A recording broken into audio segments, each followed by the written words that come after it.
Who is wise and understanding among you?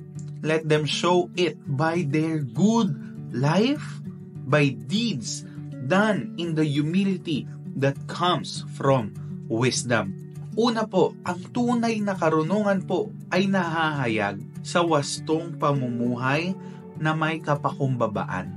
Kaya ang tunay na nakakaunawa, ang tunay na may karunungan ay nakikita po in his lifestyle na kung saan bababa ang loob, mapagkumbaba.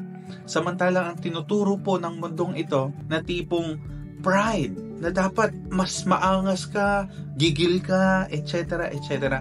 But makikita ho natin ngayon, tinuturo sa atin ang kapakumbabaan at wastong pamumuhay.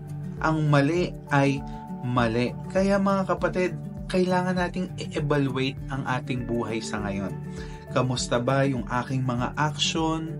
Nagre-reflect ba ang karunungan dito? The way I talk, the way I relate to other people. Kamusta po ang ating buhay? At naway makitaan tayo ng karunungan na nanggagaling sa Diyos. At higit sa lahat, ang kapakumbabaan.